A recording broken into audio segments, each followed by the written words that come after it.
Uh-oh, screen's been minimized. All right, Control L. Good thing to remember. So there's still one more talk to go, but before that, Tanya and I would like to issue some thanks, as usual, for, first of all, the UCSB audio and video and computer support and getting all the little things working people, and, of course, all the people who submitted. Sorry that not everybody could get into the program, but we tried our best. And thanks, of course, to all the speakers, and thanks to all of you for sticking around, and perhaps most importantly, thanks to Christiana for keeping things running on time. So let's thank everybody, and then once that's done, we'll let Orr Dunkelman come onto the stage.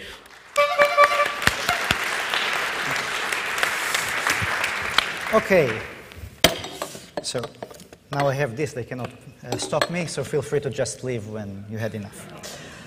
Okay, we're going to discuss computer-aided search heuristic for blind revocable identity-based encryption schemes, and let's see, yesterday we've just heard how computer-aided search can actually beat cryptographers in actually finding new stuff, and this is actually not very new. In 85, in Crypto 85, Schaumann Everts actually showed a computer-aided search for finding meet-in-the-middle attacks on DES. And actually, some people even claim that Grubner-based attacks or SAT solvers are actually sort of a computer-aided search heuristic for doing something. So actually using cache-aided searches is quite common methodology. Now, identity-based encryption schemes were introduced by Shamir in Crypto 84. And since then, actually, he presented only identity-based signatures, and nobody knew how to do identity-based encryption schemes up until Bonnet and Franklin at Crypto 2001. And ever since identity-based encryption actually became something which we can use, they became a very hot topic. And today we have hierarchical IBEs and blind IBEs and fuzzy. So in hierarchy, you have one center which generates keys for other centers, which generates keys for other centers, which generate keys for the users. And in blind IBE, actually the center generates keys for people he doesn't know exactly. So there is sort of a weird security model there. And there is the fuzzy IBE, and there is the wildcard IBE, where actually you don't generate for a specific identity, but for a general sort of identity. But the thing is that nobody actually succeeded to solve the problem of revoking a key in identity-based encryption scheme.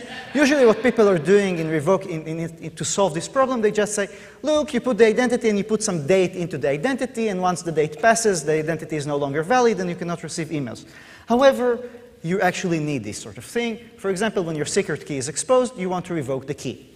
Another option is when an employee leaves the company just before the official deadline, and then he has a key for something that he shouldn't have, or when your identity is stolen. Identity theft is actually a real serious security threat these days.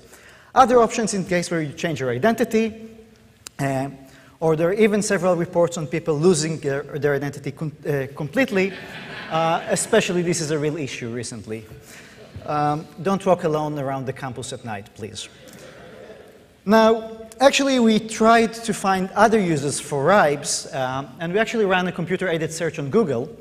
And we found out that actually there is a story in which you actually use blind revocable identity-based encryption schemes. And this is in the case if you have a spy going undercover, you want to produce for him a key, which is revocable in case he gets caught and the key becomes useless, but at the same time, the center should not know the real identity of the spy. So we would like to have a blind revocable identity-based encryption schemes. In other words,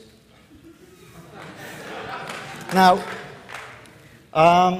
we tried to look at computer-aided search heuristic for blind revocable identity-based encryption schemes, and actually they are very useful in countries where the police or the government are not very honest. However, we found out that in the US, actually the use of these things is illegal. Apparently, some governments try to prevent us from using and disseminating cryptographic knowledge, as usual. I would like to approach the government employees here. Please, speak with your government. Now, we did some search about when you can use these sort of things in cryptography, and apparently they are very useful when you try to have your paper published in, sorry, wrong slide. The Journal of Craptology.